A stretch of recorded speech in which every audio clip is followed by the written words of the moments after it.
أعوذ بالله السميع العليم من الشيطان الرجيم بسم الله الرحمن الرحيم والصلاة والسلام على أشرف المرسلين سيدنا محمد وعلى آله وصحبه أجمعين ونعوذ بالله من شرور أنفسنا ومن سيئات أعمالنا من يهد الله فهو المهتد ومن يضلل فلن تجد له وليا مرشدا ونشهد أن لا إله إلا الله وحده لا شريك له ونشهد أن محمدا عبده ورسوله أيها الإخوة أيتها الأخوات أحييكم بتحية الإسلام تحية من عند الله مباركة طيبة السلام عليكم ورحمة الله وبركاته. J'aimerais d'abord commencer par remercier ici la mosquée, les responsables de cette mosquée, du centre culturel, de cette invitation et de cet accueil pendant ce mois du Ramadan. Il y a quelque temps, j'étais déjà venu dans les mêmes circonstances, alhamdoulilah, pendant le mois du Ramadan, pour partager avec vous des réflexions autour de notre religion, du jeûne. Et aujourd'hui, alhamdoulilah, nous sommes ici pour ensemble essayer de nous inspirer de la vie du prophète sallallahu alayhi wa sallam et de comprendre comment est-ce que dans sa vie, comment est-ce que dans son quotidien il vivait ce mois du jeûne, pour essayer de nous inspirer de son école, pour nous inspirer de son exemple, pour nous inspirer de ses efforts aussi, pour nous inspirer de ce qui le mettait en avant beaucoup plus pendant le mois du Ramadan que dans d'autres mois. Pendant toute l'année il était ainsi, mais pendant le mois du Ramadan il montrait à ses compagnons et il montrait à sa communauté des caractéristiques sur lesquelles il fallait insister pour que nous soyons plus encore pendant le mois ce que nous devions être normalement pendant l'année. Plus pendant le mois ce que nous devrions être pendant l'année. Et j'ai l'habitude de dire et de rappeler aux frères et aux sœurs que le mois du Ramadan, alhamdoulilah, c'est une école. C'est une école pour les 11 mois qui viennent. C'est une école où l'on apprend les choses essentielles, où on revient à l'essentiel, on réapprend les choses essentielles pour pouvoir nous nourrir pendant l'année qui suit de tous ces enseignements, de ces pratiques et de cette façon de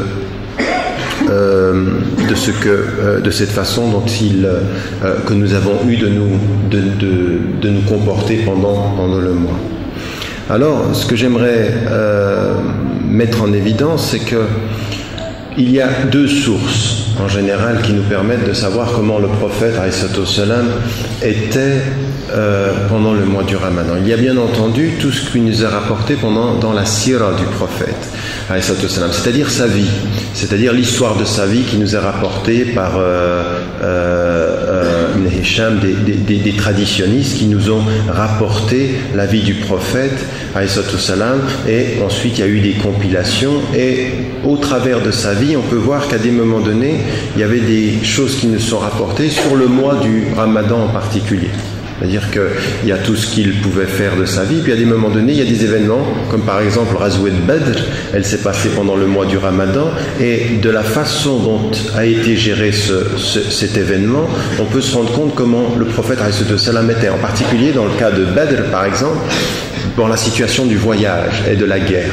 Là, on peut comprendre comment le prophète appliquait ce que vous venez d'entendre d'ailleurs de la part du cheikh tout à l'heure, qui rappelait comment en islam il y a la possibilité, la nécessité, même le devoir, quand nous sommes dans une situation particulière de nécessité, d'alléger. C'est-à-dire on prend dans l'allègement. Et parfois, le prophète ne suivait pas forcément ceci, il montrait aussi des attitudes bil-azim, c'est-à-dire il s'en tenait à certaines pratiques. Donc il a toujours montré l'équilibre entre les choix qu'il faisait parce qu'il était l'exemple de toute une communauté. Et donc au travers de cette sira, avec des événements comme ça, on peut reconstituer, comprendre comment le prophète alayhi salam pouvait être dans son attitude vis-à-vis de lui-même et vis-à-vis de la communauté. Les autres sources sont bien entendu les ahadiths. ce que le prophète salam nous a rapporté. Vous savez que des hadiths, ce qu'on en retire davantage, ce ne sont pas comment il l'appliquait forcément lui-même dans sa vie, mais comment on tire des hadiths, des traditions prophétiques, en fait, l'application concrète des règles. Et des règles, avec les règles, l'attitude. Vous m'entendez pas assez? Si, bien, mais pas au rez-de-chaussée. Pardon? Ici bien, mais pas au rez-de-chaussée. Ah d'accord. Ah, il y a du monde au rez-de-chaussée. Hein.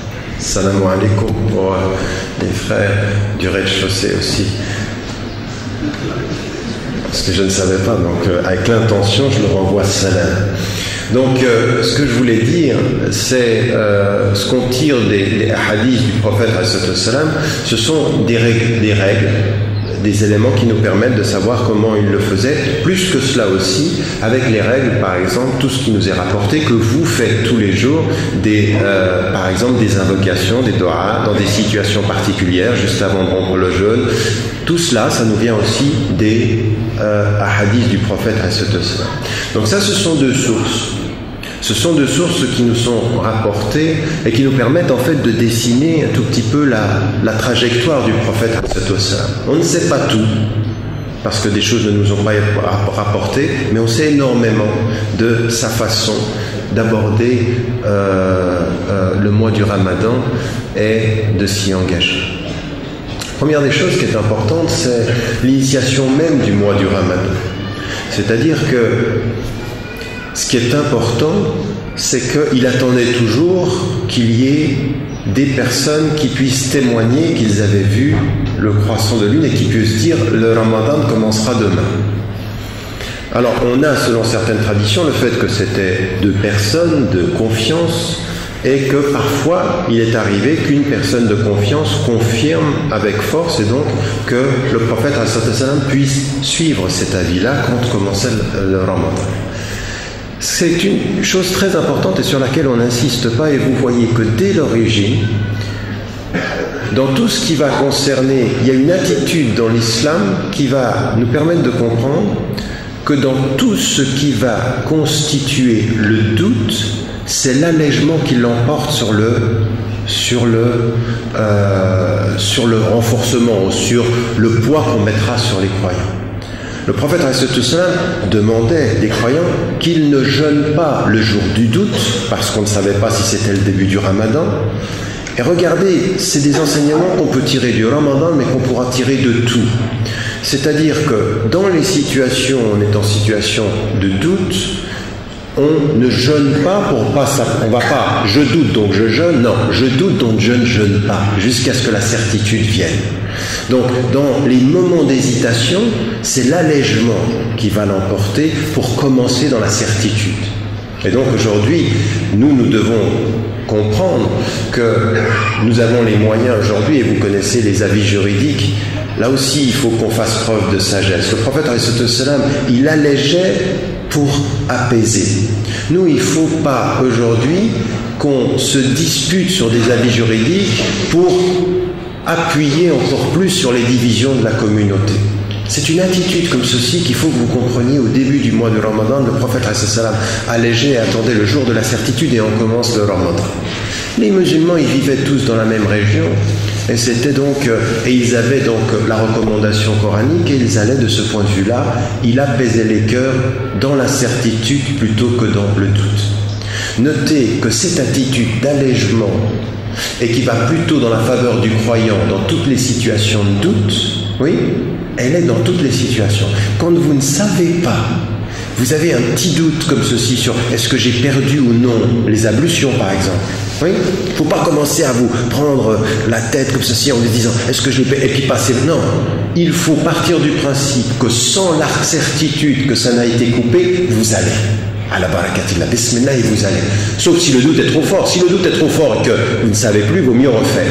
Mais dans un petit moment comme ceci, tout ce qui est dans l'ordre du doute est en d'autres faveurs. Voyez l'islam comme il est, une rahma, c'est yuridu Allahu bikum al-yusr. Et Allah, il veut la facilité pour nous, il ne veut pas la difficulté. Et ça, c'est un trait psychologique qu'il faut que les musulmanes et les musulmans nourrissent en eux. Quand on a confiance dans sa religion, on est léger dans les obligations, au sens où on ne va pas aller dans la culpabilité, on allège les choses. Quand on n'est pas très très bien, on va appuyer sur le doute, on va appuyer sur la culpabilité. Le prophète alayhi salam, c'était pas ça du tout. Le prophète alayhi salam, c'était strict mais miséricordieux. Strict mais plein de générosité. Et ça commence avec le début du Ramadan. Strict, on commence dans la certitude, mais on fait attention à alléger. Et donc, nous, qu'est-ce qu'on peut en retirer aujourd'hui? On peut en retirer une chose qui est, voilà comment le prophète agissait. Ce que nous savons aujourd'hui, en 1429, en 2008, ce que nous savons, c'est qu'il y a des avis juridiques qui sont différents sur cette question du début du Ramadan. Alors, qu'est-ce qu'on va garder? Le fait que de toute façon on ne sera pas tous d'accord, ou le fait de l'essence même de l'attitude du prophète as-salam, chercher à apaiser et à réunir. C'est ça que le prophète as-salam fait. Il apaise jusqu'à la certitude et il réunit. Nous, c'est ça qu'il faut qu'on garde, c'est cet esprit-là. En sachant que sur les avis juridiques, certains vont dire on suit le premier pays qui dit que c'est l'entrée du Ramadan. D'autres disent on s'appuie sur les calculs locaux. D'autres disent on s'appuie sur les calculs scientifiques plus la notion de vision. Et aujourd'hui, on a une quatrième opinion qui est venue, c'est on s'appuie sur les calculs qui nous diraient quand pourrait être la vision. Aux États-Unis, ils ont dit quand pourrait être la vision depuis chez nous, puis ils ont rectifié sur une intervention de Cheikh Al-Qardawi qui disait avec le Majlis al-Europi, non, il faut qu'on calcule en se disant, et regardez comment ils ont voulu unir, qu'on calcule la vision telle qu'elle pourrait être à partir de Makkah, pour mettre tout le monde d'accord. Donc vous avez combien d'avis là? 4 avis juridiques. Alors maintenant, on va faire exactement comme le prophète as-salam. Plutôt que d'imaginer qu'on sera tous d'accord et ça n'arrivera pas, le Maroc ne commencera pas la même chose que les autres pays, ni le Pakistan, ni l'Arabie Saoudite, ni peut-être même les gens ici.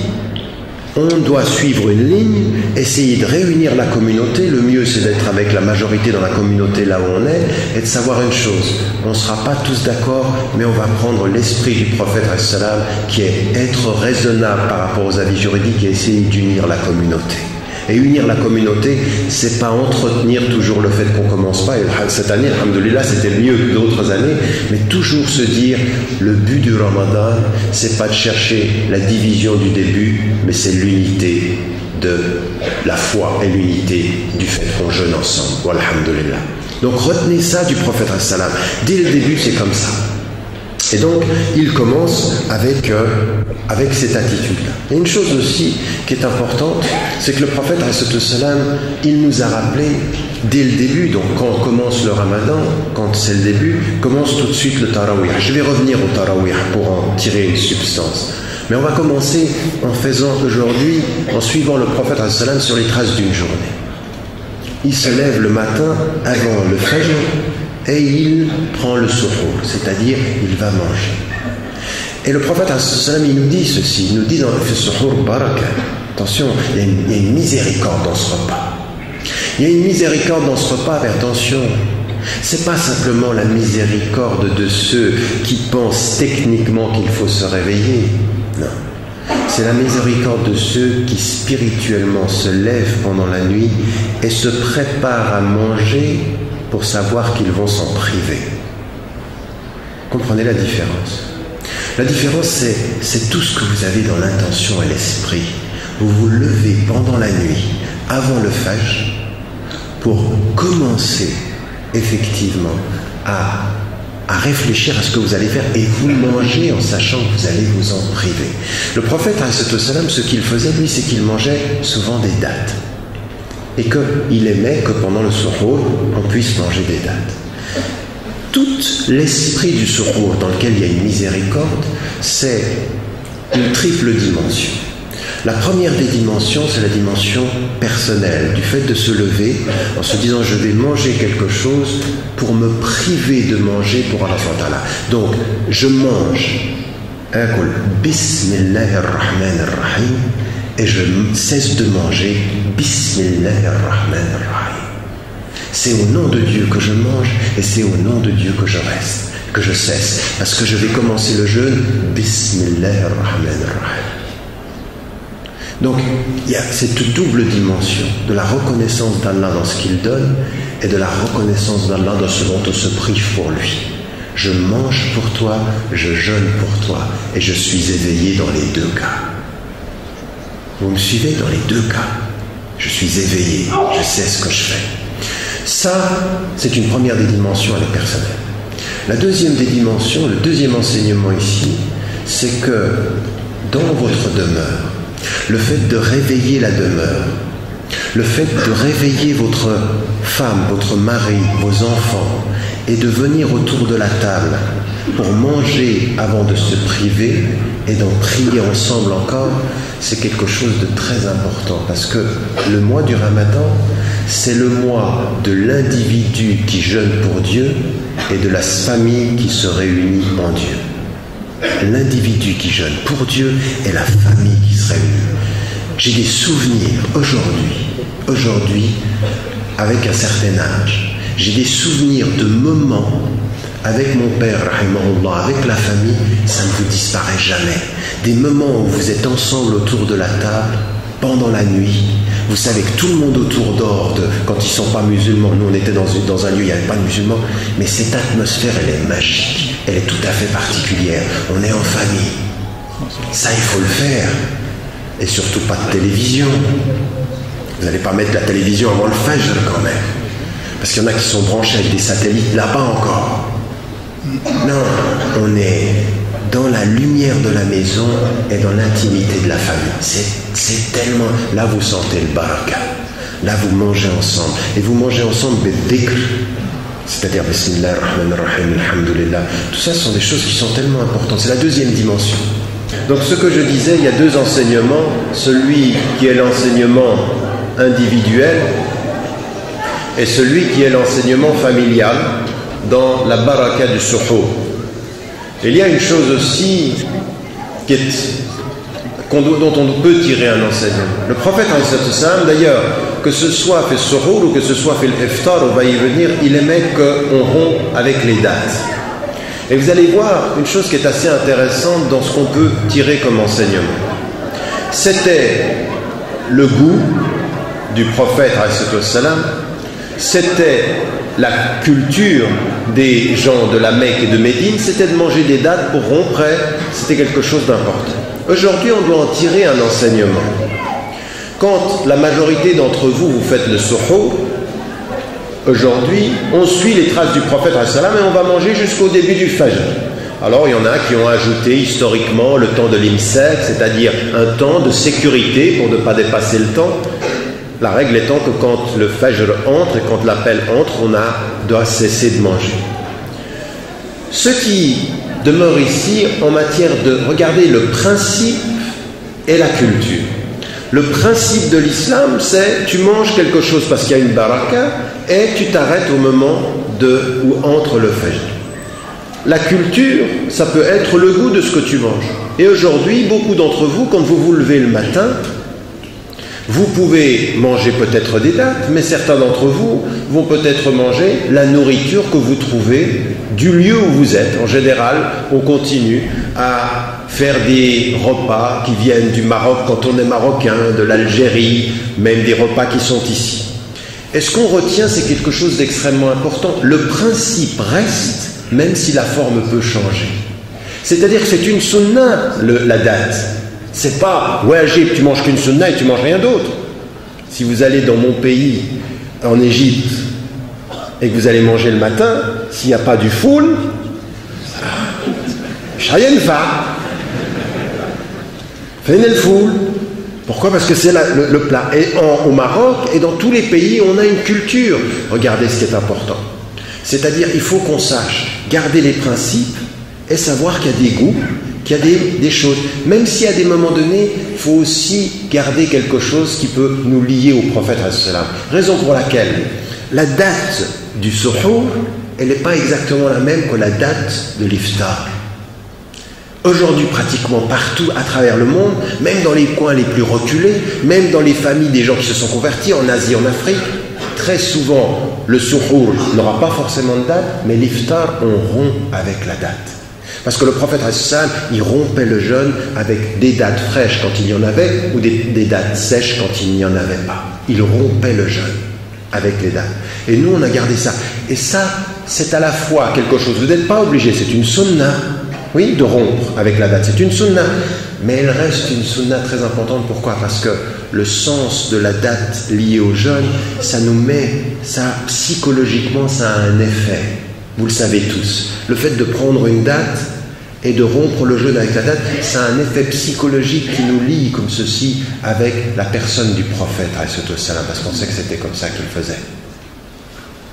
Sabat al-ajr, wabtallat al-uruhu. Non, comment c'est?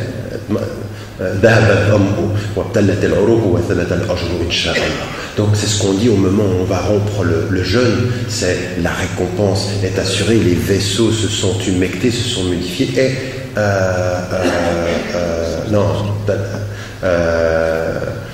la soie fait partie, les vaisseaux se sont irrigués et la récompense est certifiée, Inch'Allah, est assurée, bi'idnillah, c'est-à-dire, Inch'Allah, si Allah le veut. Ça, c'est ce que l'on dit au moment où l'on rompt avec cette relation que l'on a avec le prophète, qui est effectivement ce moment où parfois on garde la sunna plus que dans d'autres, parce que ça a un effet aussi psychologique extrêmement important. Et le prophète, il faisait la chose suivante, il retardait donc le fait de manger jusqu'à la limite, et donc il mangeait, et il commençait son jeûne, et ensuite, ce qu'il nous disait, c'est qu'au moment de l'iftar, les meilleurs d'entre nous, ce sont ceux qui rompent le jeûne le plus vite. Mais qu'est-ce qu'on cherche? Regardez psychologiquement, encore une fois, c'est une règle et une sunna, d'accord? La règle, c'est quoi? Quelle est la règle? La règle, c'est-à-dire quand l'heure du maghrib est entrée, qu'est-ce que vous allez faire? Vous allez rompre le jeûne. Ça, c'est la règle. La sunna, celle qui est la meilleure des choses, et le mustahab, le préférable ici, c'est de rompre le plus vite possible. En d'autres termes, si vous êtes en voyage ou si vous êtes en route et puis que vous ne pouvez pas rompre le jeûne tout de suite, vous n'avez pas enfreint la règle. Vous êtes toujours vous jeûnez, mais vous n'avez pas suivi la meilleure des sunnas parce que vous étiez en voyage et que parfois ça arrive. Mais si vous voulez appliquer comme le prophète le faisait, la règle plus la sunna du prophète, la règle qu'est-ce que c'est? Tu ne peux manger que quand le temps est entré, et la sunna c'est mange le plus vite possible. Tu manges le plus vite possible, tu romps le jeûne le plus vite possible avec une date, avec deux dates, et le prophète prenait, s'il n'avait pas des dates, il buvait de l'eau à petites gorgées, tel que nous est rapporté le hadith du prophète. Qu'est-ce qu'on retire de ça encore? On retire de ça des choses qui sont importantes, toujours cet équilibre entre la règle stricte et la facilité, chercher l'aisance des gens. En d'autres termes, on a une heure, manger avant le maghrib, c'est rompre le jeûne, c'est avoir brisé son jeûne. Donc il y a une règle. On ne le jeûne. Le prophète était très strict là-dessus, bien sûr. Nous le sommes aujourd'hui parce que nous savons que c'est kitaban mawqut, c'est-à-dire c'est des horaires très stricts que l'on a, comme nous le dit le Coran. La deuxième des choses, c'est aller vite rompre le jeûne. Pour aller chercher quoi? Psychologiquement, qu'est-ce que ça veut dire? Parce que vous pourriez vous dire, j'ai jeûné, l'heure est entrée, je retiens encore. Je fais encore un effort, je me retiens pour allonger. Non. La règle, c'est au moment où tu entres, de faciliter les choses pour les musulmans. Allez vite vers le repas. N'en rajoutez pas. Ne cherchez pas l'excès dans les choses. Et appelez les gens à la facilité. Vous voyez quelle psychologie ça vous donne? À tel point que le prophète, qu'est-ce qu'il faisait? Dans toutes les situations du maghrib, pendant toute l'année, qu'est-ce que l'on sait? Quand le maghrib entre, c'est la prière que le prophète avait l'habitude, pendant l'année, de prier le plus vite, n'est-ce pas? Au point que, Aïcha radiyallahu anha, elle disait, quand on allait prier le fajr, on ne se voyait pas tellement il était encore noir, mais quand on allait prier le maghrib, on se voyait encore tellement il n'était pas encore noir. D'accord? L'idée, c'était que le fajr, on le priait très tôt, et le maghrib, on le priait tout de suite après qu'on entre dans le temps, c'est-à-dire quand il ne faisait pas encore sombre. pour accélérer. Et bien dans cette situation-là, par rapport à cette prière-là, qui est une prière tout à fait particulière, bien sûr vous avez 1h15 pour prier le Maghrib, mais le mieux sont les 10 premières minutes, le premier quart d'heure. Certains vont vous dire les premières 20 minutes. Allez vite à la prière du Maghrib. Eh bien, ceci on le sait pour toute l'année, n'est-ce pas? Eh bien dans cette situation-là, le prophète rompait son jeûne, et il rompait son jeûne avant de prier le Maghrib. C'est-à-dire, il rompt le jeûne et il prie après. Il ne mangeait pas beaucoup. Vous voyez, c'est juste pour rompre le jeûne, l'acte psychologique. Je romps le jeûne, je vais vers la facilité et j'applique la règle de prier le plus vite possible. Et ça, c'est une chose que nous, aujourd'hui, il faut absolument qu'on pratique dans nos familles. Se lever le matin en famille. Il y en a certains aujourd'hui, ils jeûnent, ils vont au tarawih, ils regardent la télévision ou ils discutent de je ne sais quoi pendant la moitié de la nuit et puis ils laissent passer le temps du repas. À la limite, certains se réveillent juste pour prier et vont se recoucher et certains, ils ne se réveillent même pas pour le fajr. Ça ne va pas. Parce que le mois du jeûne, le prophète, qu'est-ce qu'il nous montre avec tous ces éléments-là? Vous savez tout ça. La façon dont le prophète jeûnait devant les gens, c'est un impact légal et un impact psychologique. C'est-à-dire que ça montre qu'avec le temps, il était strict et qu'avec la nuit, il était raisonnable mais sérieux. Il était sérieux avec la nuit, sérieux avec le temps. Pourquoi? L'heure du Fajr va arriver, je me lève, fais suhour baraka, je mange, je me prépare en mangeant à ne plus manger. Je dis Bismillahir Rahmanir Rahim, je suis avec Allah subhanahu wa ta'ala, et puis tout de suite après je fais Salat al-Fajr. Regardez ce qui est extrêmement important. Tout de suite après de cesser de manger, tu pries. Tout de suite après de recommencer de manger, tu pries encore. Hein? Tout de suite. L'acte même de je me prie, je prie, je mange, je prie. Tout de suite, dans les deux cas, il faut le faire juste avant et juste après. Hein? C'est important. Ça vous donne quoi ceci? Ça lie directement votre rapport à la nourriture au rapport à la prière. Et en plus de cela, ça vous oblige à avoir une attitude par rapport à la nuit, qui est une attitude extrêmement sérieuse. Le Maghrib vient, on coupe le jeûne et on va se mettre à prier. Puis ensuite on mange. Alors là, vous pouvez manger, certains ont, là aussi, c'est important, il y en a qui ont des techniques, et là, il n'y a aucune règle. Le prophète, il rompait, priait et mangeait quelque chose, mais jamais trop. Jamais dans l'excès. Il a averti ceux qui remplissaient trop leur ventre. Il faut faire attention. Là aussi, pendant le mois du Ramadan, vous êtes ce que vous consommez. Et le prophète, il ne consommait pas plus. Vous savez ce qu'on nous dit aujourd'hui en Europe, sur les musulmans, même en Occident? Le mois du Ramadan, c'est le mois où les musulmans consomment le plus, et en particulier le plus de viande. Et vous dites, mais attendez, mais j'ai pas compris là. Comment ça se fait que tous les commerces fonctionnent mieux, on mange plus pendant le Ramadan? Alors que le prophète déjà mangeait peu pendant l'année, mais pendant le Ramadan, il faisait attention, jamais trop. Il y en a certains, dès que vient le Maghrib, ils oublient la délicatesse du prophète, on rompt soit avec des dattes, soit avec de l'eau, puis ensuite on mange modérément. Parce que quand vous mangez modérément, c'est le seul moyen ensuite de pouvoir faire la prière de l'Aïcha et de Tarawih dans de bonnes conditions. Parce que le corps, il est comme ça. Si tout de suite après que vous l'ayez privé pendant toute une journée, vous l'assaillez de nourriture, vous commencez à salam alaikum. Vous commencez à vous apaiser, et là vous dites, Masha'Allah, une sieste. Or, entre le Maghrib et l'Aïcha, il faut éviter. C'est pas le moment. Donc, qu'est-ce qu'on fait? On coupe, on est raisonnable. Et là, on entre dans les 10 derniers jours de Ramadan. Soyez encore plus sérieux avec ça. Encore plus sérieux dans votre consommation. Je viens de faire une émission avec des frères qui s'occupent de la nourriture et de la nourriture halal en Angleterre. Et ils ont une formule qui dit « Vous êtes ce que vous mangez ». Et c'est vrai. Au bout du compte, on est comme on mange. on est ce que l'on mange. Il faut modérer, il faut manger modérément.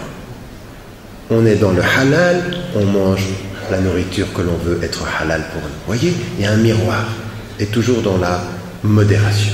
Donc ici, on a dans l'exemple du prophète quelque chose qui est de la modération. Mais vous avez remarqué comment s'équilibre maintenant prière, rupture, prière et consommation et l'équilibre de la nuit. Donc vous ne pouvez pas, avec ce que je viens de vous dire, vous voyez bien que le prophète il ne pouvait pas avec ceci négliger sa nuit et dormir pratiquement toute la journée. Non, il était extrêmement rigoureux avec ceci également, le prophète. Ce qui est aussi important, c'est que maintenant on va l'accompagner un peu, le prophète pendant la journée. Donc on a vu ce qu'il en était, il rentre dans le jeûne. Et pendant la journée, le prophète va développer 3 sortes d'attitudes sur lesquelles il faut que nous méditions. La première des attitudes sur laquelle il faut que nous méditions, c'est que le prophète, de ce point de vue, sur cette dimension du jeûne, il va appeler les musulmans à faire attention à plusieurs niveaux, à plusieurs dimensions qui sont appelées par le jeûne.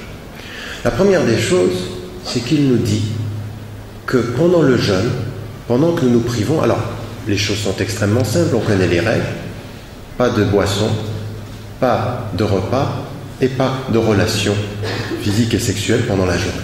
Ça, on le sait. Donc, en fait, première des dimensions, pendant que vous jeûnez, vous enlevez de vous toutes les qualités humaines pour vous rapprocher des qualités divines. Les qualités humaines, quelles sont-elles? Vous mangez, Allah subhanahu wa ta'ala, il ne mange pas. Vous buvez, Allah subhanahu wa ta'ala, il ne boit pas.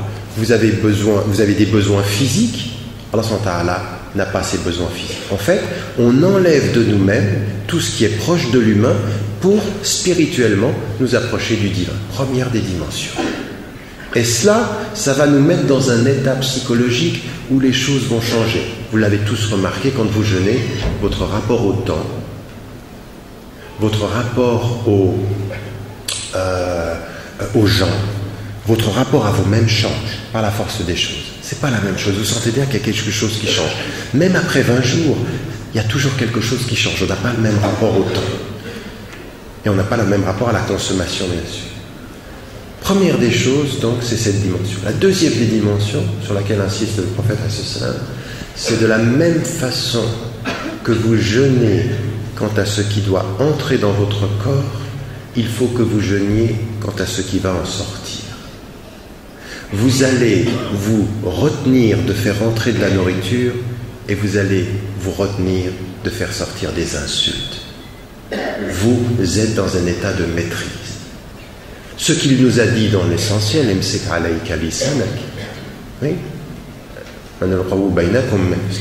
qui est le fort, c'est-à-dire qui est le fort parmi vous, c'est-à-dire celui qui se maîtrise quand il va devenir en colère.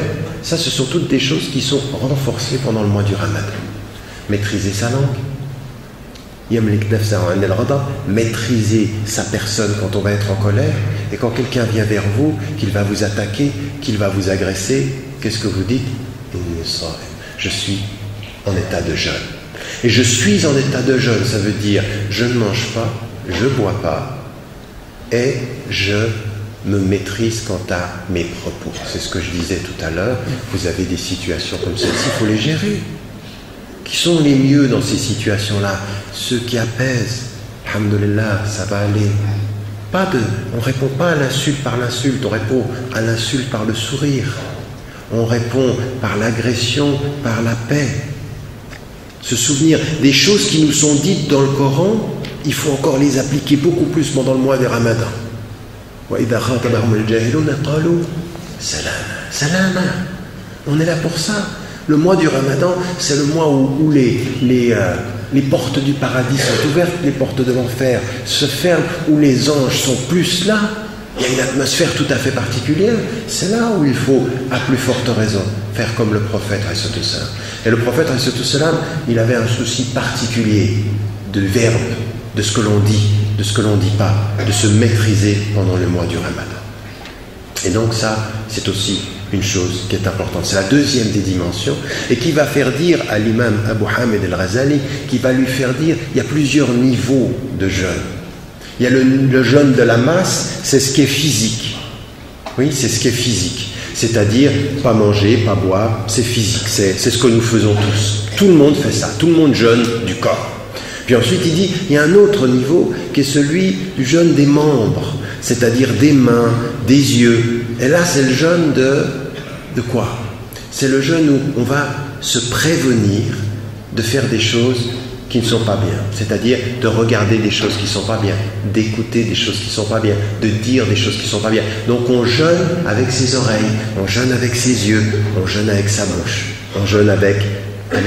Et on se souvient par exemple, quand vous êtes venu ici pour faire les ablutions, comme le prophète alayhi salam nous dit, vous faites les ablutions avec l'eau, mais l'eau elle n'emporte pas simplement la saleté physique, elle emporte tout ce qui est le mal moral qu'il y a. Et ça, il faut vous en souvenir, c'est psychologique aussi ceci, c'est que l'eau, elle vous purifie physiquement et spirituellement. Oui, et ça, c'est le deuxième niveau. Puis ensuite, il dit le troisième niveau, c'est le jeûne du cœur. C'est quand rien ne vient traverser votre cœur qui soit de l'ordre du haram. Donc en fait, à des moments donnés, vous pouvez jeûner avec le corps, jeûner avec les membres et avoir cessé votre jeûne avec le cœur, parce qu'il y a des choses qui sont venues. C'est toujours du jeûne, mais c'est un plus haut niveau. Et le prophète salam insistait sur toutes ces progressions, toutes ces dimensions. Et donc, attention, le mois du Ramadan, et il nous l'a dit, qu'est-ce qu'il veut nous dire quand il nous dit « Certains d'entre vous ne tiendront et ne garderont de leur jeûne que le fait d'avoir cessé de boire et de manger ». Il veut dire quoi? Qu'est-ce qu'il veut nous dire, le prophète salam? Il veut dire, attention, il y en a certains dont les intentions étaient de jeûner.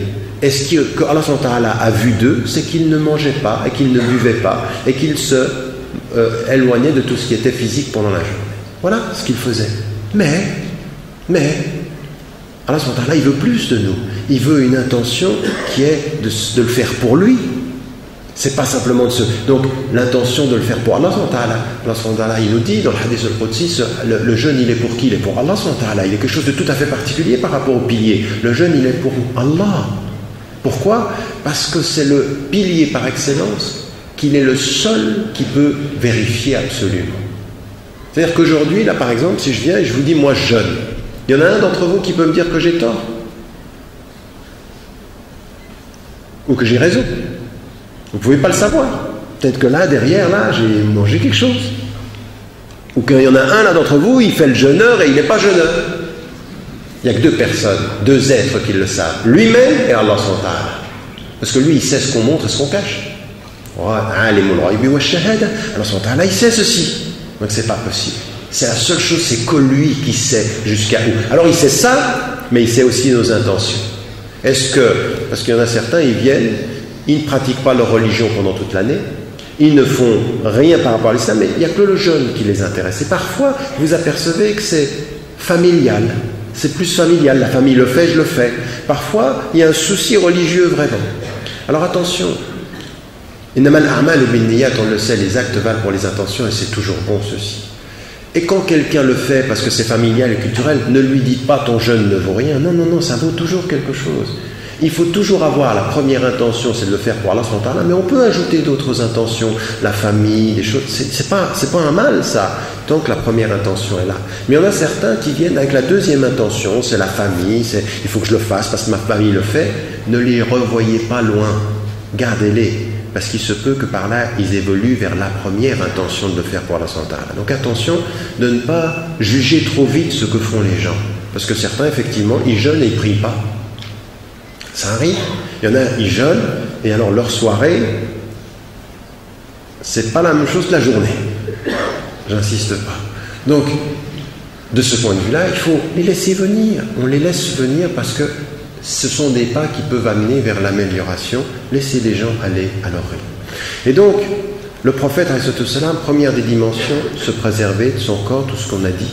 Deuxième des dimensions, aller vers maîtriser sa langue, maîtriser son cœur, maîtriser ce que l'on écoute, ne pas laisser les gens nous parler des choses qui sont mauvaises, c'est-à-dire donner une sorte d'éducation, devenir un éducateur pour soi-même et pour les gens autour de nous. Tu me dis pas des choses mauvaises, j'ai pas envie de les entendre. Tu me parles pas des gens derrière leur dos, j'ai pas envie d'entendre. Ne parler d'un absent qu'en bonne parole. Donc ne le faites pas, ne me dis pas des choses, parce qu'Allah subhanahu wa ta'ala, il nous a dit dans le Coran, Inna sam'a wal basara wal fu'ad kullu ulaika kana anhu mas'ula. Allah subhanahu wa ta'ala, il nous a dit ce qu'on entend, ce qu'on voit, ce qu'on a à l'intérieur. Donc ne viens pas me coloniser avec des mauvaises choses. Je jeûne. Et le prophète il nous a ouvert cet horizon du jeûne. Troisième des dimensions dont je parlais, c'est que le prophète, qu'est-ce qu'il faisait pendant le mois du Ramadan, entre le suhour, entre les prières et l'iftar. Le prophète était par nature et pendant toute l'année extraordinairement généreux. Il était généreux. Il donnait des biens. Et là, ce qui nous est dit de toute la tradition, vous avez ceci dans la sira, vous avez ceci dans les hadiths du prophète, c'est que pendant le mois du Ramadan, il est encore plus généreux qu'il ne l'était pendant l'année. C'est-à-dire qu'il veut envoyer un message. Vous empêchez de manger, vous vous interdisez de manger, mais il faut que vous donniez. Comme on a dit, vous êtes ce que vous mangez, on peut dire de la même façon, vous êtes ce que vous donnez. Donner. Et donner, c'est Ar-Rahma, c'est le souci du pauvre, c'est la rencontre avec... Mais pas simplement, vous savez, le souci du pauvre physiquement, oui. Hier, on était à une émission avec nos frères à Roubaix et on avait quelqu'un qui nous appelait depuis Gaza, qui nous parlait de la Palestine. Et on le sait, il nous dit, on a des risques de 35% de personnes qui sont dans des situations de famine. La famine, il n'y a rien à manger. Pensez-vous au fait que vous vous privez de manger pour un mois, pensez que ce que vous vivez pendant un mois, il y a des gens qui l'ont pour toute leur vie. Ce que vous vivez pour un mois, c'est leur vie en permanence, avec en plus l'inquiétude de ne pas savoir s'ils vont pouvoir manger le soir. Pensez à ça. Il y en a, ils vivent ce que vous vivez toute leur vie, en plus sans savoir ce que va leur donner le soir, ce que leur offrir la nuit, parce qu'ils n'ont peut-être pas forcément à manger. Et donc de ce point de vue-là, il faut se rendre compte, là ça nous venait de Palestine, et il faut se rendre compte que c'est en Afrique la même chose, en Asie il y a des situations où il y a des gens qui n'ont rien. Donc il y a la pauvreté physique, il y a la pauvreté qui est dramatique. Et nous en tant que musulmans, c'est très important qu'on se rappelle que ce souci-là, le prophète il avait à côté de la mosquée les pauvres dont il s'occupait. Et une de ses propres filles, Fatima, elle était totalement dévouée à cette cause-là, des pauvres avec lui, et ses femmes faisaient très très attention aux pauvres. Et je rappelle tout le temps cette invocation qui pour moi m'habite tout le temps. C'est que c'est pas simplement tu donnes de ton argent et tu oublies, non, c'est que tu sers. Islamic Relief, ils ont mis comme slogan pour ce Ramadan, qui aime Dieu aime les pauvres. Et ça vient d'où ça? Ça vient du prophète qui dit Allahumma nas'aluka hubbal masakin. En arabe, ça a deux sens. Nous te demandons d'aimer les pauvres et nous te demandons d'être aimé des pauvres. Et pour aimer les pauvres et être aimé des pauvres, il faut être avec eux. Vous n'aimez pas les gens que vous ne rencontrez pas. Vous ne pouvez pas les aimer. Vous pouvez dire ah j'aime les pauvres, mais vous ne les voyez jamais. Il faut rencontrer la pauvreté, il faut les servir. Celui qui va vers le maître soufi, le maître mystique et le maître qui veut être son cher et lui dit j'ai envie d'apprendre de toi, il lui dit tu sais ce que tu vas faire, tu vas aller servir les pauvres. Tu vas pendant une année, tu sers les pauvres, après tu reviens. Pourquoi? Parce que servir les pauvres, ça éduque l'ego, ça éduque le nafs. Vous êtes au service des gens qui n'ont rien. Donc ça, c'est important. Aujourd'hui, vous êtes au 20e jour de Ramadan, alhamdoulilah. Vous avez rencontré combien de pauvres pendant les 20 premiers jours? Vous les avez servis comment? Vous les avez rencontrés comment? Qu'est-ce que vous avez fait? Simplement, vous donnez de l'argent et vous pensez que l'argent part avec l'intention. Il y a l'intention de donner de l'argent, puis ensuite, il y a l'intention de servir ceux à qui on a donné de l'argent. Parce qu'il faut les aimer. Et il faut les pauvres autour du prophète, ils l'aimaient. Il l'aimait, parce que d'ailleurs, lui, il vient de là. Il vient de cette pauvreté-là. Donc il faut vraiment se souvenir que le jeûne du prophète avait cette dimension-là. Tout ce que j'ai dit au départ, on oublie l'humain en nous pour s'approcher du divin et on va servir le plus humain des humains parmi nous qui a besoin de l'humain parce qu'il n'a rien. Vous voyez, le divin dans l'esprit et l'humain dans le geste. L'humain, on est avec le pauvre, on est avec celui qu'on doit servir et on doit l'aimer. Alors ça, c'est ce que l'on a au début de Surat al-Baqarah. Ceux qui donnent de ce qu'on leur a donné, mais c'est pas tout.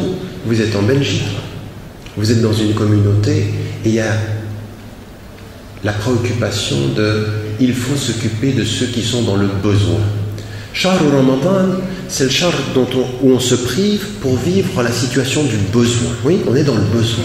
On sait qu'on a besoin d'Allah subhanahu wa ta'ala et c'est pour ça qu'on est avec lui et dans l'amour. On sait qu'on a besoin de manger, donc on est dans le besoin. Et nos besoins sont physiques, il y a des pauvres. Mais dans notre communauté aujourd'hui, il y a aussi d'autres pauvretés, et ça c'est aussi très très important, d'autres familles. Il y a des gens aujourd'hui qui ont besoin d'affection, il y a des gens qui ont besoin d'écoute, il y a des gens dans votre famille qui se sentent seuls. La question est, est-ce que vous donnez de ce que vous avez un peu de temps pour les écouter, un peu de générosité pour les accueillir, un peu de sourire pour les réconforter? On nous dit que le prophète, il était très à l'écoute, et ça c'est aussi important. On sait que le prophète, et on sait que pendant la journée, il n'y a pas de relations sexuelles. Mais qu'est-ce que nous rapporte Aïcha radiallahu anha? C'est que le prophète, pendant le ramadan, pendant la journée, il faisait preuve de tendresse. On sait, on rapporte des traditions où il embrassait ses femmes. Tendresse, respect. Mais ça veut dire quoi ça? Ça veut dire quoi? Quand vous, avec votre femme ou avec votre mari, quand dans une relation, vous êtes dans une relation de caresse, de tendresse, ça répond à quoi? Qu'est-ce que c'est ça? C'est ça, on le fait comme ça? Mais non, ça répond à des besoins. On a besoin de tendresse, on a besoin de caresse. Quand vous voyez les petits-enfants et que vous les prenez, que vous les caressez, cette douceur, ça donne quoi la caresse? Qu'est-ce que c'est une caresse? Ça veut dire deux choses. Je t'aime, je te protège. C'est ça que ça veut dire une caresse. Ça parle une main. Une main, ça parle. D'ailleurs, elles parleront les mains le jour du jugement dernier. Pour vous ou contre vous. Mais une caresse, eh oui, attention. Vos mains parlent. Tout parlera, notre peau parlera. Mais c'est quoi une caresse? Une caresse, c'est je t'aime, je te protège. Et tu es là, je te sens, tu es avec moi. Le prophète, pendant le mois du Ramadan, il avait cette attitude-là. Pour dire quoi à ses épouses? Je vous aime. Et je vous protège. Je suis avec Dieu, mais je ne suis pas sans vous. Je suis avec vous avec des limites, mais je ne suis pas sans vous pour être avec Allah subhanahu wa ta'ala. Il n'y a qu'un seul moment où je serai plus sans vous pendant les 10 derniers jours de Ramadan quand il faisait les i'tikaf. Là, il n'y avait pas de relation. Mais elle venait parfois à la mosquée. Il n'y avait pas rien de physique. C'était 10 jours tout à fait particuliers. Là, il y a quelque chose où il était très très strict. Mais le fait de pouvoir parler et de pouvoir les voir, oui, il est rapporté des situations où elles venaient à la porte de la mosquée, même à l'intérieur, et même certaines ont participé à l'I'tikaf, parce que le prophète le permettait. Mais qu'est-ce qui est important là? Pendant le mois du Ramadan, reconnaître le besoin des gens qui vous entourent. Reconnaître le besoin des gens qui vous entourent, c'est-à-dire des enfants avec lesquels on a de la tendresse, l'épouse, le mari, toujours dans l'ordre des règles, du halal, mais toujours dans la reconnaissance des besoins. Et c'est le besoin physique du pauvre, c'est des gens autour de vous qui ont besoin qu'on les écoute. Vous savez, moi j'entends des gens qui vivent le mois du Ramadan dans une tristesse et dans une solitude terrible. Ils n'ont personne à qui parler, il y en a qui n'ont pas de famille, ils aimeraient pouvoir parler. Mais c'est une sadaqa, c'est une rahma, c'est des gens qui peuvent vivre une famine affective. Une famine affective, c'est une pauvreté. C'est quelque chose qui manque, il y a un besoin. Il faut donner, il faut être présent. Posez-vous la question, il y a 20 jours qui sont passés et il y a 10 jours pour se rattraper. Il y a 20 jours qui sont passés et 10 jours pour se rattraper. Avec combien de personnes autour de vous, vous êtes attentifs à ce niveau-là de leur pauvreté matérielle que vous donnez, de leur pauvreté parfois ou de leur difficulté, leurs besoins affectifs, d'écoute. Il y a des gens, ils n'ont pas besoin de votre argent, ils ont besoin de votre oreille. Il y a des gens, ils n'ont même pas besoin de votre argent, ils ont besoin de votre cœur. Ils ont besoin de déposer quelque chose dans votre cœur, juste que vous puissiez le prendre, parce que c'est trop lourd pour eux. Le prophète, il était comme ça, il était plein de rahma. Vous connaissez l'histoire de Srouf, je la raconte toujours, parce qu'elle est tellement importante. La reconnaissance du prophète entre les règles et la rahma. Et l'écoute de ce pauvre homme qui vient vers le prophète, il dit c'est une catastrophe, c'est fini, c'est une catastrophe. La catastrophe, il lui dit qu'est-ce qui se passe? Il dit j'ai eu une relation avec mon épouse pendant le jeûne. Et le prophète il lui dit tu as quelque chose pour nourrir les pauvres? Il dit j'ai rien du tout, il lui dit reste là. Et au bout d'un moment, il y a quelqu'un qui vient avec un plat. Alors certains disent un plat de dattes, les hadiths de ce point de vue-là ne sont pas précis sur le contenu du plat, mais c'était de la nourriture. Et le prophète, il prend le plat. Et il dit, où il est celui qui avait le problème, la catastrophe? Il dit, je suis là. Il dit, viens. Et il dit, tu prends ce plat et tu vas dans ton village et tu le donnes aux pauvres. Et le pauvre, il le regarde comme ça, il lui dit, mais plus pauvre que moi dans le village, il n'y en a pas. Et il dit, prends ça pour toi. Gardez ça. Gardez la règle. C'est haram de faire ça. Et il vient avec un dhanb, il vient avec un péché. Le prophète, il l'accueille, il l'écoute, il a bien compris. C'est un pauvre homme. C'est quelqu'un de très très pauvre, quelqu'un qui a fait une faute. Il couvre sa faute, reconnaît sa pauvreté et lui donne dans la miséricorde quelque chose pour se nourrir. Il est venu avec un péché et repart avec la nourriture. S'il venait chez certains d'entre nous, là, aïe aïe aïe. Il repart avec le péché, avec des larmes, sans nourriture, et on lui dit tu vas jeûner 2 mois. Vous voyez la différence? Ça c'est le prophète Rahma, la reconnaissance aussi du besoin. Et ça doit être dans toutes nos situations, couvrir les fautes, ne pas exposer les gens. L'intention vis-à-vis de votre frère, c'est toujours quand il ou elle fait une faute, de votre frère ou de votre sœur, c'est toujours de vous dire je dois toujours chercher l'attitude par laquelle il sera meilleur. Pas par laquelle je suis content de le juger, mais par laquelle lui ou elle sera meilleur. Vous voyez, il faut penser pour l'autre, pas pour vous. Pas dire, ah, je lui ai dit que c'était haram. Je lui ai, ça c'est moi. Je suis content, je l'ai dit. Non, c'est qu'est-ce qu'il fera de ce que je lui ai dit. Et le prophète, il change son propos en fonction de la personne, parce que ce qui importe, c'est pas ce qu'il dit, c'est ce que peut comprendre la personne. Oui. Vous voyez, et les plus grands pédagogues, c'est ça qu'ils faisaient. Donc le jeûne du prophète, c'est ça, c'est cette rahma-là. Regardez comment il était avec les gens et avec les musulmans. Donc ça, ce sont des choses qu'il faut que l'on retienne, et dans toutes les circonstances. Vous connaissez l'histoire de... Là, par exemple, ce cher qui, à un moment donné, cette histoire, il faut vraiment, c'est toute la pédagogie. Comment vous parlez aux gens avant une faute, comment on parle à quelqu'un après la faute, comment on parle. Il faut, quand quelqu'un vient vous dire qu'il va faire une faute, il faut être très strict, en lui disant non, absolument non. Quand il l'a déjà fait, il faut être plein de miséricorde, parce que c'est pas la même chose. La faute faite et la faute à faire ne demandent pas la même oreille ou la même attitude. Et ça, c'est l'attitude que les savants ont retirée de l'attitude du prophète lui-même. Donc, 3 dimensions. La première, celle que l'on connaît, ne pas manger, ne pas boire, etc. La deuxième, celle véritablement par rapport à notre spiritualité, à mettre de la spiritualité sur nos lèvres, à mettre de la spiritualité sur nos oreilles, à mettre de la spiritualité dans notre comportement, c'est-à-dire de l'intention partout, et puis la proximité du pauvre. Servir les pauvres, c'est servir Dieu. Et les aimer, c'est-à-dire être en contact avec eux. Et ça nous amène à la compréhension de tout ce qui était... de tout ce qui est ce mois. Le prophète, pendant ce mois, il avait une habitude qui était tout à fait particulière. Quelque chose qui était tout à fait singulier et qu'on retiendra. Vous avez dans le Coran,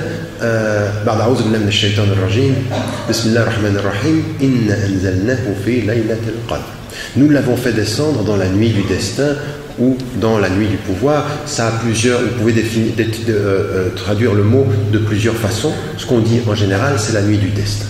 Khayrun min alfi shahr. Cette nuit-là, elle est plus importante, elle est meilleure spirituellement donc, que 1000 mois. Des enseignements par rapport à ça qui sont extrêmement importants pour nous, par rapport à la spécificité vis-à-vis du prophète. Le prophète salam, Inch'Allah, le prophète salam, ce qu'on dit, c'est que le Coran du ciel le plus élevé jusqu'au ciel le plus rapproché de la terre est descendu pendant cette nuit-là. Et ensuite, sur 23 années, il a été révélé au prophète salam, durant des situations particulières. Donc ça, ce sont des choses qui sont connues. Donc la relation du Coran, du Shahr Ramadan avec le Coran est connue même dans le Coran. Shahr Ramadan alladhi unzila fihi al-Qur'an, le mois du Ramadan dans lequel le Coran a été révélé. Donc il y a quelque chose de tout à fait particulier. Donc non seulement il y a tout ça, tout ce qu'on a dit dans le comportement, mais quelque chose d'extrêmement central. On va ajouter à tous les piliers de l'islam une relation tout à fait particulière au Coran. Et le prophète salam recevait la visite de Jibril salam, de Gabriel pendant toutes ces années de révélation, chaque Ramadan, et il lui récitait tout ce qui avait été révélé jusqu'alors, chaque année. Donc chaque année, il lui récitait à Jibril tout ce qui avait été révélé jusqu'alors, jusqu'à la dernière année où il a compris, le prophète salam, que on a parvenu à un terme. La dernière année, il a récité le Coran 2 fois, selon la tradition. Et il a compris, le prophète sallam, c'était un des signes qu'il allait finir sa mission. Donc, pendant ces 23 années, il répétait le Coran avec Jibril alayhi salam pour qu'il puisse nous le donner en état, pour qu'il puisse être préservé. Allah il nous dit, il a descendu le rappel et nous le protégeons. Et l'une des voies de la protection, c'était le prophète salam. Et l'une des voies à travers le prophète salam, c'était Jibril salam. Et l'une des voies à travers Jibril et le prophète salam, c'est la répétition année après année de ce que le Coran est maintenant. Donc vous voyez là, et ça c'était le Shahr Ramadan, c'est-à-dire quelque chose de tout à fait particulier. Donc Shahr Ramadan ou Shahr Qur'an, quelque chose de tout à fait particulier et qui veut nous dire quoi? Pendant ce mois, rapprochez-vous du Coran. Rapprochez-vous du Coran dans sa lecture. Alors encore une fois, c'est pas une question de quantité. Si vous pouvez lire un juz par jour pour vous-même, alhamdulillah. Si vous ne pouvez pas, vous lisez ce que vous pouvez, mais ce que vous pouvez lire, vous le méditez. Vous le méditez. Le plus important, c'est pas la quantité, c'est la qualité de la méditation. Et ça, il faut vous habituer. Mais là, il faut une certaine discipline. Tous les jours, une lecture du Coran, avoir une relation. En fait, le mois du Ramadan, c'est de renouer le dialogue avec le Coran. Vous êtes en dialogue avec le Coran. Vous savez, le Coran, c'est 3 choses. C'est un appel. Il appelle toutes les consciences, raison pour laquelle le Coran, il est pour tout le monde. Tout le monde peut le lire et en tirer quelque chose. Tout le monde. C'est pour tout le monde, le Coran. L'appel.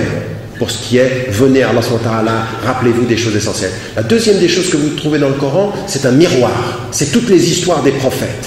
Tous les prophètes, ils ont des histoires et c'est des miroirs. Pourquoi? Parce que vous venez avec votre propre histoire et vous lisez l'histoire du prophète et vous tirez de son histoire des choses pour votre histoire. Mais ce n'est pas toujours la même. Tout le monde ici n'a pas la même histoire et on ne tire pas des histoires des prophètes tous la même chose. Il y en a qui vont très loin.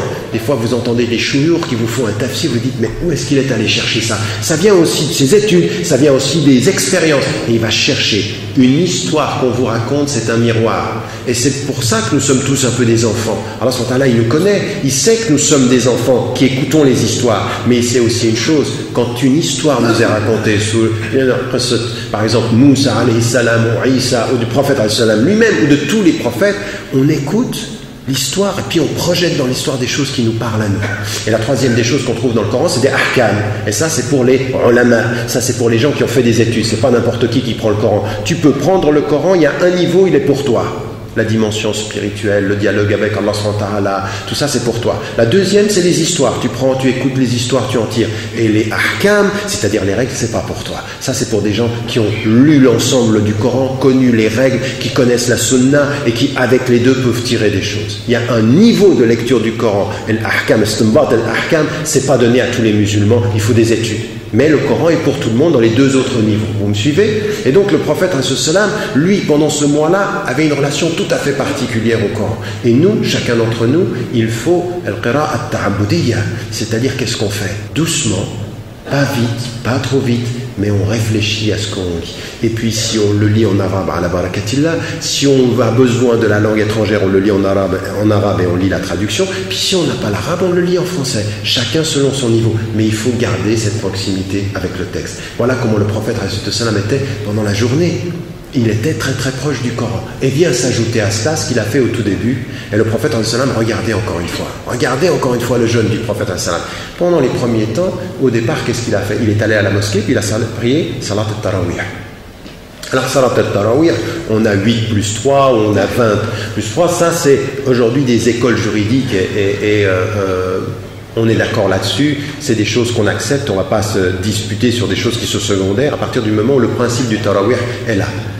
Ce qu'on s'est habitué à faire, alhamdoulilah, c'est très très bien, c'est effectivement de relire tout le Coran pendant le Tarawih, c'est-à-dire un juz par jour. Ça, si on peut le faire, c'est magnifique dans les mosquées. Parfois on peut, parfois on ne le peut pas. Mais ce qui est le plus important, c'est qu'on ajoute maintenant, et là le prophète le faisait, on ajoute à la prière cette dimension d'une sunna pendant le mois du Ramadan qui est le Tarawih. Et là, c'est la proximité avec le Coran et la proximité avec la prière. La prière dans le Coran. Et le Tarawih est une chose extrêmement importante. C'est la discipline, c'est aussi la communauté. Autant le suhour, il est familial, autant le Tarawih, il est communautaire. Et le jeûne, il est individuel. Vous avez les trois choses. L'individu seul devant Dieu pendant la journée, en famille juste avant de manger, et dans la communauté pour prier. Vous avez tout là. Tout y est. Et le prophète, c'était ça. Mais qu'est-ce qu'il a fait lui? Il est venu à la mosquée, puis ensuite il s'est retiré. Pourquoi? Parce qu'il ne voulait pas que ça devienne une obligation pour la communauté. Il avait peur de cela. Alors, regardez comment il pense, le prophète. Lui, c'est le contraire de certains d'entre nous. Lui, pour être avec Dieu, il se cache pour pas que ça soit une obligation. Nous, pour montrer avec Dieu, on se montre et on ne fait pas grand-chose quand on est caché. Vous me suivez? Parfois, on montre comme ceci, et puis quand on est tout seul, on est plus paresseux. Non, le prophète, c'était autre chose. C'était l'exemple. Et pendant le mois du Ramadan, il a commencé à faire le tarawih, il s'est retiré. Ça a continué comme une sunna pour toute la communauté. Et puis lui, il priait pendant la nuit. Ce qui nous est rapporté par Aïcha radhiyallahu anha, c'est qu'il priait longtemps pendant la nuit, à tel point qu'elle-même, et je dis souvent ça aux frères, vous imaginez, vous, qui parmi vous ici les frères a une femme qui pourrait lui dire ça, ou qui parmi les sœurs a un mari qui pourrait lui dire ça? C'est-à-dire de voir le prophète à qui les péchés du passé sont pardonnés, les péchés du futur sont pardonnés, qui par jour demande jusqu'à 70 fois pardon à Allah subhanahu wa ta'ala, selon un autre hadith 100 fois, il est tout le temps en train de demander astaghfirullah, il est tout le temps en train de demander pardon, et en plus avec tout ça, il est l'élu ou al-mukhtar ou al-mustafa, il est celui qui est, et en même temps pendant la nuit, qu'est-ce qu'il fait? Quand personne ne le voit, il prie.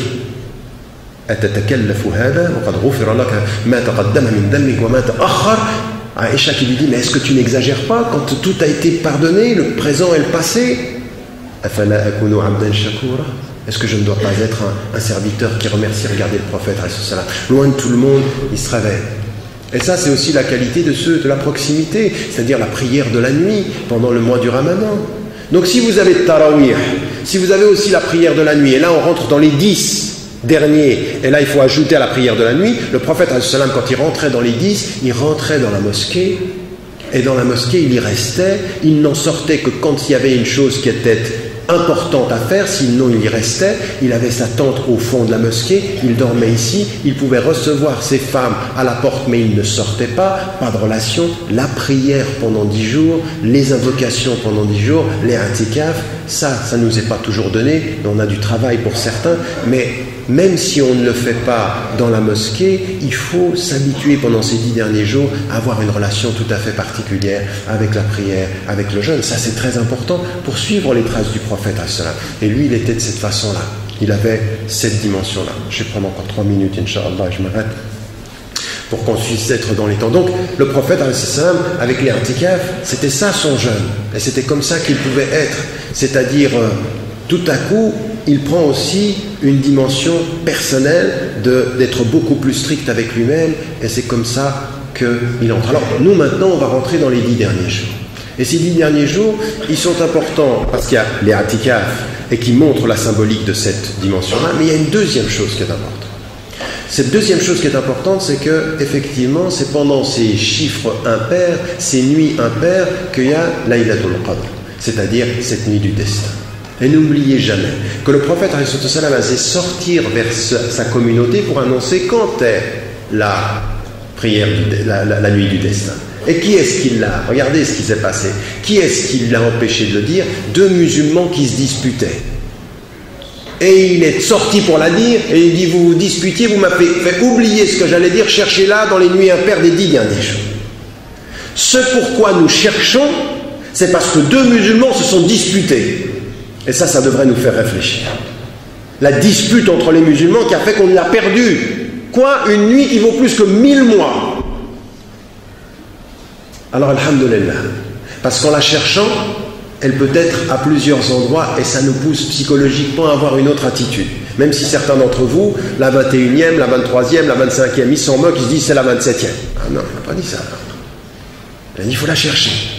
Et parfois, moi je vais vous dire une chose, il y en a certains comme ceci dans une forte densité spirituelle qui ont pu dire j'ai senti quelque chose. Et je vais même vous dire une chose, à un moment donné, en ayant fait un voyage, 2 personnes pour lesquelles j'ai un profond respect sur le plan de la spiritualité m'ont dit, pour la même soirée, qui n'était pas la 27e, je pense que c'était celle-ci. Parce que quelque chose peut être senti du point de vue de notre spiritualité, du point de vue de notre relation à Allah subhanahu wa ta'ala. Donc il faut de ce point de vue-là se mettre dans une disposition et se souvenir que le prophète, c'est une division qui l'a fait oublier quelque chose d'aussi important pour nous tous. Et que nous sommes à la recherche de ceci. Donc si on suit les traces du prophète pendant tout ce jeûne, on s'aperçoit que comment il était, les invocations qu'il pouvait dire, et puis cette attitude qu'il avait vis-à-vis de lui-même, l'individu, la famille, la communauté, la relation au Coran, la relation à la prière, et pour chacun d'entre nous, de nous dire, il faut qu'on essaye du mieux que l'on peut d'aller dans ce sens-là. Ça veut dire que chaque musulmane et chaque musulman nourrisse en lui cette attitude, toujours cette balance, strict avec les règles, généreux avec les humains, apaisant avec les humains, toujours raisonnable. Arrêtez de vous disputer sur on n'a pas commencé le jeûne ensemble. Ala barakatillah, il y a plusieurs opinions, Inch'Allah on va y arriver. On jeûne ensemble, on s'aime en Dieu et on se respecte en Dieu et on pense aussi aux pauvres. La chose qu'il faut faire pour terminer juste avant la fin du Ramadan. Alors la sunna c'est juste avant. Mais les savants nous ont dit aujourd'hui, et ça c'est aussi important, qu'on peut le faire pendant le mois du Ramadan. Pour des questions de gestion, parce que les besoins sont tellement énormes, c'est Zakat al-Fitr. Et le prophète ﷺ donnait ceci, et lui il donnait en nature. Jamais le prophète ﷺ n'a donné quelque chose en liquide, il donnait en nature. Alors certains, vous voyez, si on suit à la lettre, on dit en nature. Et on va amener des sacs de farine, et les gens vont plus savoir quoi faire. Il y en a certains qui, c'est comme ça. Et les savants, au travers de tous les avis juridiques, ont dit non. Le principe, c'est de donner, et avant la prière. Donc on donne. Et on peut donner en liquide pour pouvoir garder l'intention et l'objectif et garder le principe. Et aujourd'hui, chacun d'entre nous, n'importe qui dans votre demeure, garçon, fille, homme, femme, âgé, enfant, pour chacun il faut donner la zakat al-fitr. Et si vous pouvez la donner pendant le mois, il y a la ba'sa bihada, c'est-à-dire que c'est possible. Si une mosquée peut vous dire nous on veut attendre, eh bien eux ils peuvent attendre. Il y a par exemple des organisations aujourd'hui de solidarité qui disent aux musulmans on a besoin de l'argent avant parce qu'on n'y arrive pas. Si ça vient tout à la fin, on ne peut pas gérer des projets. Donc vaut mieux que vous donniez par étapes. Donc cette zakat, le prophète salam, c'est une sunna mu'akkada, il faut le faire. Il faut donner la zakat al-fitr. Elle fait partie de quoi? du pauvre, et ça c'est une taxe, moi je l'appelle la taxe sociale purificatrice, une taxe parce que c'est une obligation quand c'est la zakat pendant l'année, mais c'est une obligation, c'est un droit des pauvres, elle est sociale parce qu'il faut qu'on s'occupe des pauvres, elle est purificatrice parce qu'elle purifie notre bien, mais elle purifie notre bien en ayant terminé par purifier notre jeûne. Donc il faut aussi se souvenir que le prophète faisait ceci, vous avez tous à le faire, comptez les gens dans votre demeure, donnez de l'argent, si vous pouvez donner plus, donnez, en sachant simplement une chose, cette zakat el-fitr n'est pas ce qui est la seule chose que vous ayez donnée pendant tout le mois du Ramadan. Non, elle confirme ce que vous avez déjà donné. Elle est, dans la formule consacrée en français, la cerise sur le gâteau. Mais vous n'oubliez pas le gâteau. Vous n'oubliez pas de donner le gâteau aux gens, vous n'oubliez pas d'offrir aux gens, vous n'oubliez pas de servir les gens. Qu'Allah nous aide, Inch'Allah, et que nous essayons d'être sur les traces du prophète, et que nous essayons véritablement d'être des gens qui entendons ceci, et que nous essayons d'appliquer. Et mes derniers mots pendant ce mois du Ramadan, le caractère strict des règles ne doit prévenir aucun homme dans cette mosquée comme aucune femme d'être généreux de cœur. Votre jeûne du cœur est la générosité, votre jeûne du corps est de cesser de manger, de boire et de toute autre chose, Inch'Allah. أقول قولي هذا وأستغفر الله لي ولكم فاستغفروه والسلام عليكم ورحمة الله وبركاته.